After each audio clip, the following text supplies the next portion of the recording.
Amado hermano, su programa Un Minuto Basta con el tema central La Mente de Cristo, viendo en su tercera parte las recomendaciones del apóstol Pablo para madurar en la mente de Cristo. Jessica, ¿lista para escucharlas? Así es, prepárate porque el Señor te va a hablar a tu vida y a la mía. Hoy te vas a ir bendecido. Bendiciones.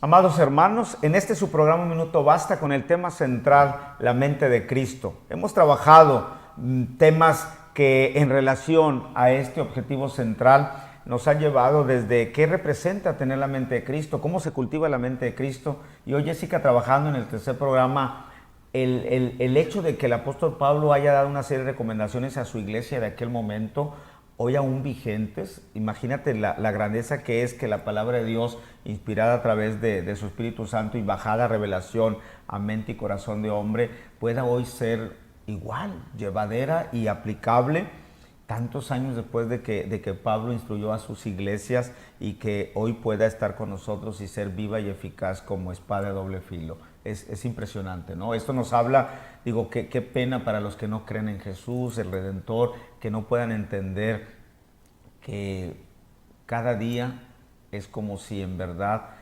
volviera a hacerse el milagro de la conversión de aquellos hombres en la época de Jesús. Y es que Dios es el mismo ayer, mañana y siempre, ¿no? Entonces, sabemos que Él no cambia. Yo creo que lo que cambiamos somos nosotros. Y es un hermoso tema el que hemos hablado en este periodo de tiempo, y si has estado con nosotros estos programas, pues es maravilloso el estar, primero que nada, que nos acompañes, y segundo, que te atrevas a hacer cosas diferentes, a ver cosas diferentes, pero sobre todo llevarlas a cabo, porque de nada sirve que nos acompañes y que escuches si no lo ejecutamos. Entonces, preparemos, porque el Señor siempre tiene algo nuevo y algo precioso que decir. Así es. Una de las recomendaciones, hemos tomado dos recomendaciones importantes, amado hermano, y llevaderas para poderlas entender y practicar sobre todo. Una de ellas es: no se engañen con los pensamientos del mundo.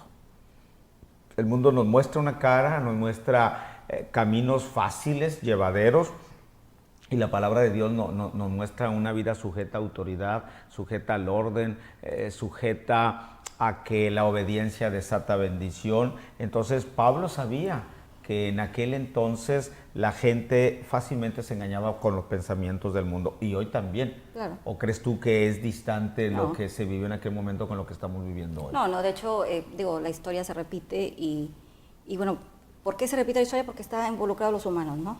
Es muy sencillo, ¿no? Y nuestra naturaleza humana, nuestra naturaleza pecaminosa, los que conocemos este término, ¿no?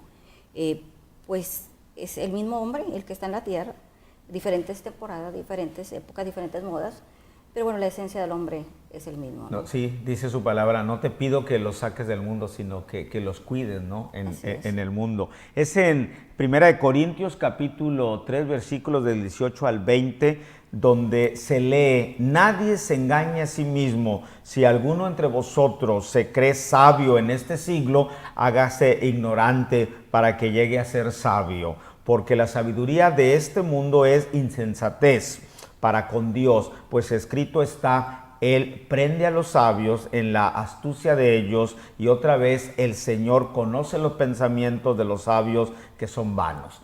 No se casen con las ideas de este mundo, porque aquel que se cree sabio y presume de su sabiduría, dice, en verdad no va a conseguir nada. Mejor hágase ignorante, es decir, trabaje esa postura de que el Señor es el que tiene el control de la situación, y lo que yo aprendo tiene que ser para engrandecer el reino de Dios y para servir parte de guía de nuestros hermanos. ¿Alguna vez te ha tenido a ti una situación de estar más en conocimiento que otros? si ha llegado un momento, la vida te ha puesto un momento donde tú sabes que aquella persona no sabe ni lo que está diciendo, tú sí sabes, y eso te da alguna sensación de que puedes tener el control y el poder de aquello. Fíjate que se va a sonar raro, Martín, y no es que tenga problemas de autoestima, porque digo, yo la verdad que no sé quién soy y sé a dónde voy. Y desde que descubrí hacia dónde iba y quién era, pues mi vida cambió, ¿no? Pero fíjate que no he tenido, o sea, nunca me he sentido... Por ejemplo, aún como pastora que vienen congregantes nuevas a ti y que tú sabes que tu posición es, obvio, para empezar, diferente a la de ella, y que se asombran cuando tú hablas y te sabes la Biblia de algunas partes, eso comentarios de ellos no te han llevado a poner como que, Chihuahua, dicen que sé más, o ¿no te ha puesto la vida en esa circunstancia? Todavía no, yo no sé si algún día voy a sentir. Lo que pasa es que yo la verdad que sí me siento ese siervo inútil, o sea, y te repito, no es que tenga problemas de autoestima, sino que todavía me cuesta trabajo entender que siendo uno tan humano pueda poder ser un instrumento. Entonces, que Dios lo use a uno. Sí, dices tú, ¿cómo? Entonces, para mí, incluso cuando llega el nuevo, yo me enfoco tanto en ver su rostro, en ver cómo cambia, el ver cómo esa luz, esa esperanza. Y la verdad que lo que veo es, me veo yo, por ejemplo. Y muchos de los discipulados que he hecho yo han sido en eso. O sea, ¿qué estaba pensando o cómo veía Jessica o qué era lo que Jessica le confundía en aquel momento? Sí. Como a mí me costó mucho entender la Trinidad, por ejemplo, y dónde yo me revolvía. Y lo que yo hago es ese tipo de cosas. Facilitar a las personas. Exacto. Entonces, digo, todavía no me llega ese momento. Yo espero al Señor que nunca me llegue, porque todavía, Martín, yo nunca me he podido sentir... No, pero mira, por ejemplo, tú estás estudiando una licenciatura en las Sagradas Escrituras y yo no. Entonces eso de alguna manera te maneja en un nivel diferente al mío.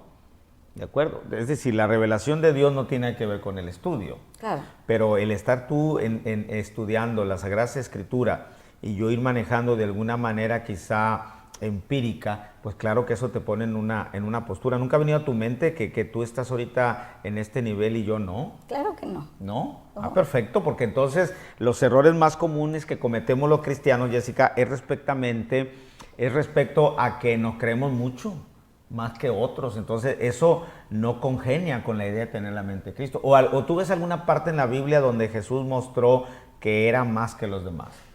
Bueno, definitivamente no existe y sí tenemos una crisis en estos momentos, desgraciadamente en las iglesias donde por alguna razón hay niveles, ¿no? y hay un manejo de reino medio raro, donde pareciera que lo terrenal tendió a ser del reino, es decir, actúan como reyes, ¿no? Y bueno, claro que somos... pero somos hijos de reyes, no reyes, hijos de rey.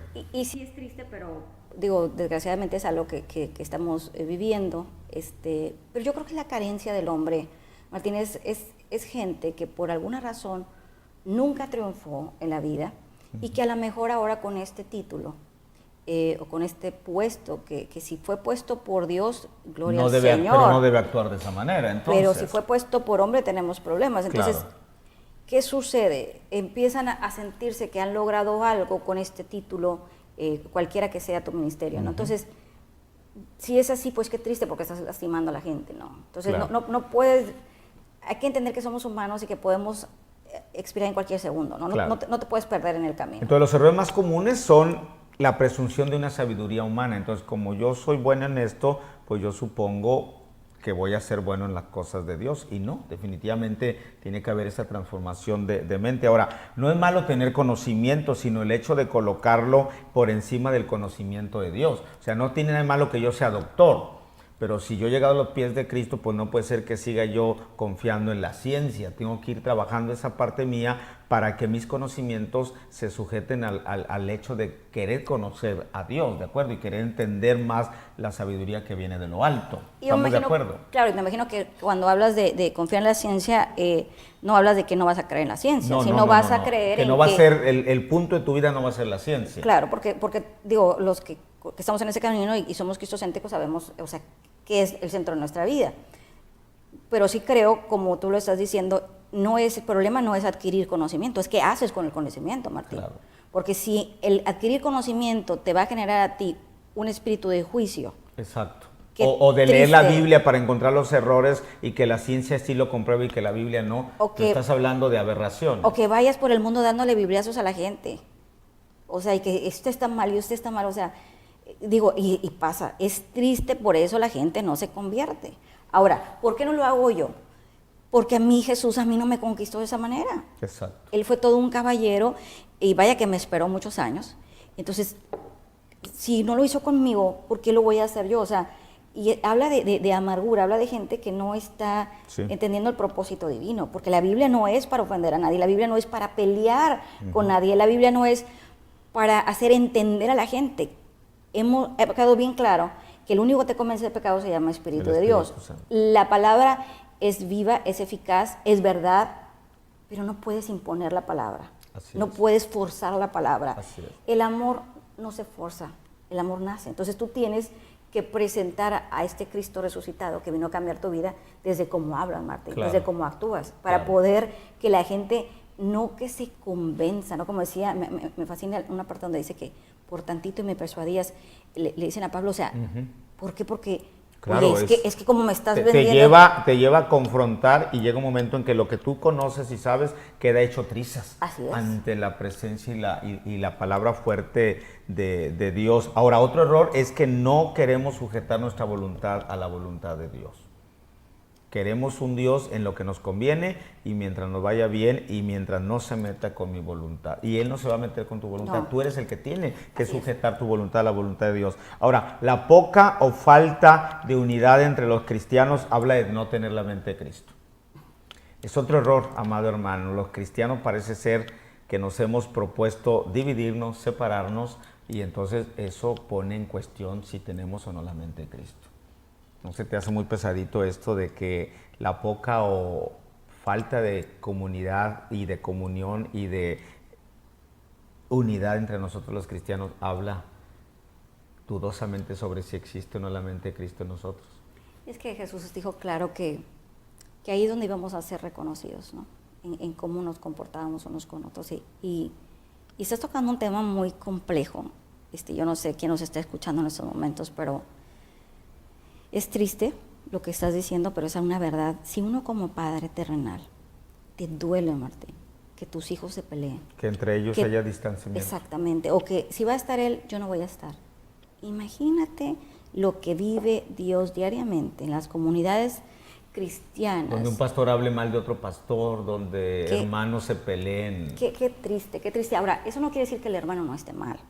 Yo viví una situación muy difícil donde una persona trata de hacerme daño. Y bueno, yo conocía su currículum y estoy seguro que él también conocía el mío.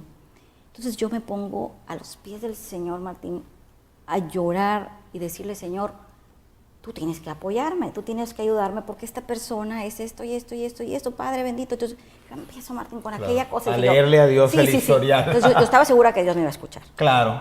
Segura, ¿no? Y haz de cuenta la llorada y todo lo que tú quieras, ¿no? Como somos... Además tú pastor y él no, entonces No, yo haz de cuenta, ¿no?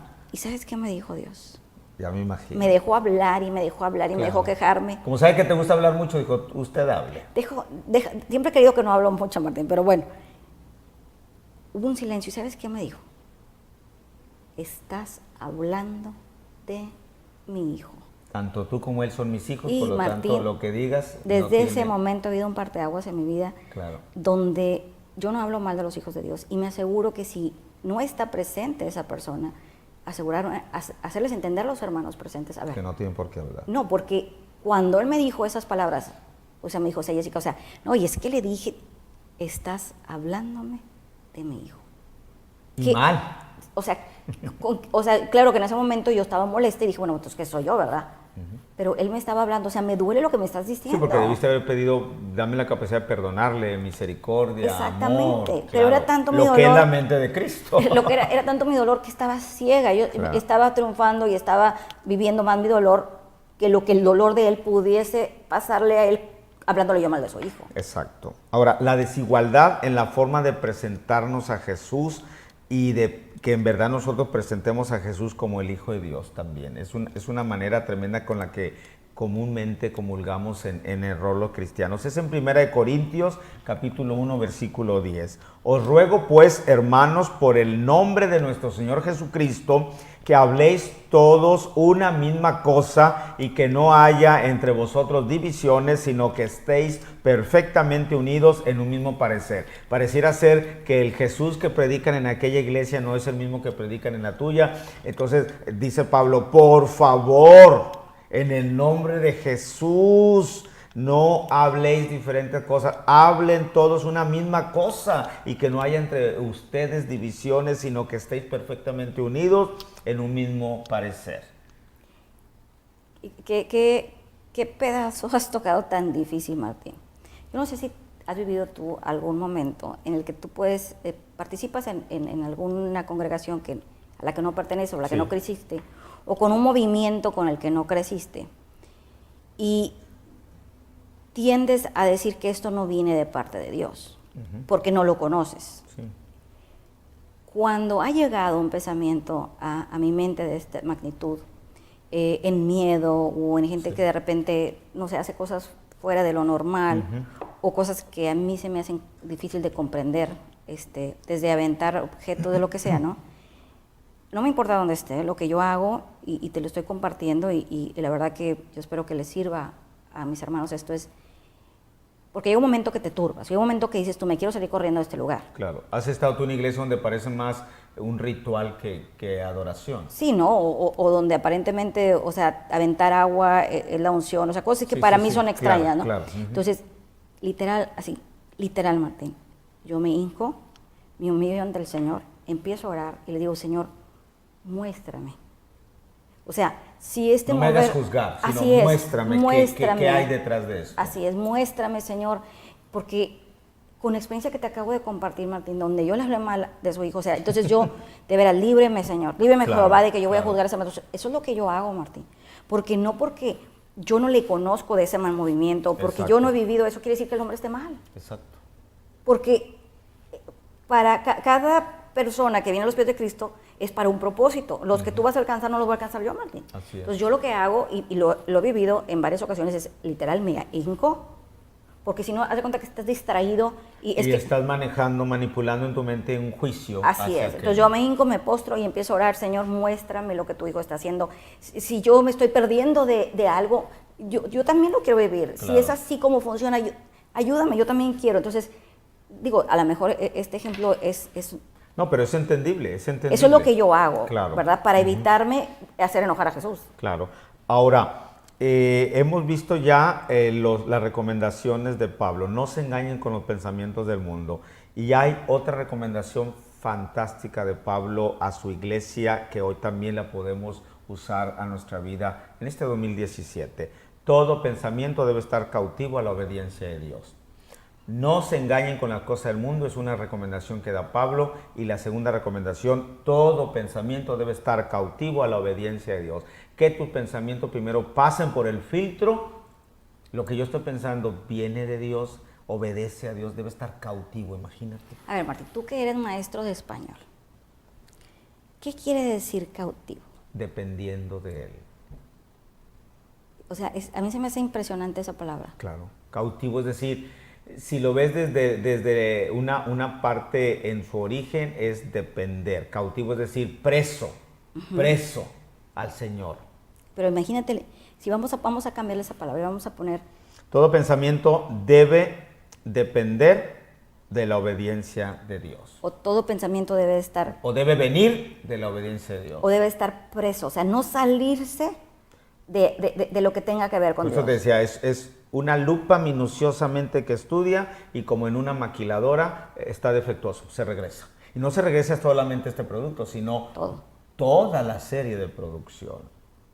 Pero cautivo. Cautivo a la obediencia de Dios. Es en 2 Corintios, amado hermano, capítulo 10, versículos de 4 al 5. Porque las armas de nuestra milicia no son carnales, sino poderosas en Dios para la destrucción de fortalezas, derribando argumentos y toda altivez que se levanta contra el conocimiento de Dios y llevando cautivo todo pensamiento a la obediencia de Dios. Nuestras armas de nuestra milicia no son carnales. Usted no va a derribar al enemigo con un arma punzocortante o de disparo o de resortera, no. Usted va al enemigo, combatirlo con armas espirituales, es decir, que tu pensamiento esté cautivo a la obediencia de Dios. Y para hacer cosas espirituales tienes que estar llenos, tienes que estar nutrido, tienes que estar fuerte. Y yo creo que Dios nos está hablando fuerte, Martín. O sea, ¿cómo andan nuestras armas espirituales? Imagínate.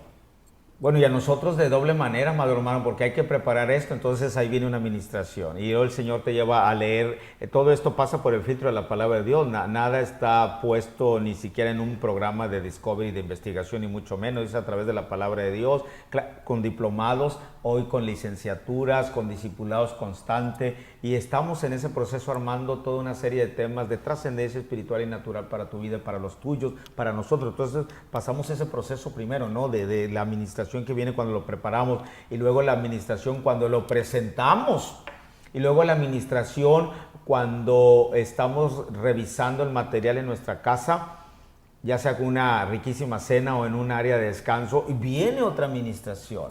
Entonces es importante. Decíamos, Jessica, en uno de los temas de la mente de Cristo, que el ser humano es un ser en constante renovación. Así es. Usted lea la palabra de Dios hoy y la leerá mañana, el mismo versículo, y usted verá que tiene varias facetas esta hermosa palabra de Dios, porque es viva y eficaz, potente, más que una espada de doble filo. Ahora, de esta manera de que nuestros pensamientos sean cautivos a la obediencia de Dios, o sea, no cautivos a la voluntad de Dios, no cautivos a la misericordia de Dios, no, a la obediencia de Dios, porque si algo se nos enseña es que la obediencia desata bendición. Entonces, imagínate un pensamiento cautivo a la obediencia de Dios es automáticamente bendiciones para nuestra vida. Y vas a actuar como tal, y vas a comportarte como tal, vas a hablar como tal. Así es. Y vas a ser tal. Entonces, sé que a lo mejor si nos está escuchando ahora pareciera imposible, pero yo creo que si empezamos a tratar de hacer las cosas y sujetarnos y alimentarnos correctamente, podemos lograr ese objetivo, porque de lo que nos llenamos es de lo que vamos a sacar, ¿no? de nuestro entorno, de lo que vivamos. Y si estamos todos los días nutriéndonos, pues va a salir de nosotros algo bueno, va a salir palabra de Dios. Claro, y te quería en este rollo de tu pregunta, es que casi nunca me preguntas, y ahora que me preguntas, el de ser cautivo y ser preso, pero también en un emblema metafórico y poético, cautivo es enamorado. O sea, me gusta esa. Sí, por ejemplo, que yo te diga, quedé cautivo por tus besos, quedé enamorado, prendido. Entonces también nuestros pensamientos deben estar enamorados de la obediencia de Dios. Esto nos indica que debemos derribar, Jessica, todo pensamiento, acto o actitud de altivez. Lo que pierde al hombre es la altivez, el orgullo, la vanidad, la vanagloria, el creerse superior a los demás. Ahora, nuestros pensamientos deben estar sometidos a los pensamientos de Cristo. Cosa difícil, más no imposible. Ahora, no se trata de estar, Jessica, juntos como iglesia, sino de que Jesús sepa que estamos unidos en un mismo cuerpo, siendo parte de una sola mente. Juntos y unánimes. Porque parece ser que nos gusta la idea de ser un solo cuerpo, pero con diferentes mentes. Ah, no, yo así organizo. Ah, no, así mi iglesia. No. Entonces, en verdad, no es un solo cuerpo. Entonces, no es una sola iglesia. Entonces es importante que la iglesia no solo esté junta, sino esté unida a que sea sujeto y cautivo nuestro pensamiento a la obediencia de Dios, y de que no nos dejemos engañar por las cosas del mundo. Tú pudieras más o menos enlistar, fíjate que yo creo que va a haber adolescentes y jóvenes que van a empezar a buscar nuestro programa de Un Minuto Basta. Amén. Yo creo que hay una necesidad tajante de nuestra generación presente entre la adolescencia, y esto no es en vano, porque hoy, así como podemos nosotros estar disfrutando momentos agradables, tú sabes que nuestro país no pasa por situaciones muy placenteras, que digamos, en lo económico, en las cuestiones de leyes, en nuestra relación con gobierno vecino, en las políticas internas, en la economía propia de nuestro país, de nuestra franja noroeste que colinda con los Estados Unidos de Norteamérica. Estamos con ciertas incertidumbres, los que tenemos familia en Estados Unidos de Norteamérica. En fin, hay muchos sinsabores que pudiéramos decir que este 2017 y durante muchos años que sigan este 2017, quizá viviremos situaciones que no hemos vivido durante muchos años, ¿de acuerdo? Se rumoran amenazas de guerra, cambios políticos, tratados que van a ser puestos a revisión y a evaluación, en fin, se habla tanto. ¿Pudieras tú brevemente en tu minuto, Jessica, presentarle a nuestros jóvenes y adolescentes un resumen de qué puede hacer un joven para ir buscando la mente de Cristo? Claro que sí, y qué bueno que estás escuchándome en esos momentos. Yo no sé por lo que estés pasando, pero el Señor sí lo sabe. Yo sé que puedes sentirte en un túnel oscuro, puedes creer que ya no hay salida, puedes creer que es difícil salir de los vicios, puedes creer que nadie en este mundo te ama. Pero hoy firmemente te digo que hay alguien que te amó primero, y ese se llama Jesús. Si hoy desde tu corazón haces esta oración conmigo, puede cambiar el resto de tu vida y el de tus generaciones. Si realmente quieres un cambio, repite después de mí: Señor Jesús, te doy gracias porque moriste por mí en la cruz. Gracias, Señor, porque me amas. Te pido perdón de todo lo que he hecho, consciente e inconscientemente. Hoy te declaro el centro de mi vida y me declaro que hoy tendré la mente de Cristo. Gracias porque me amaste. Gracias porque está hoy mi nombre escrito en el libro de la vida eterna. Gracias por todo. Y todo esto lo sellamos en el nombre que está sobre todo nombre, en el nombre de Jesús.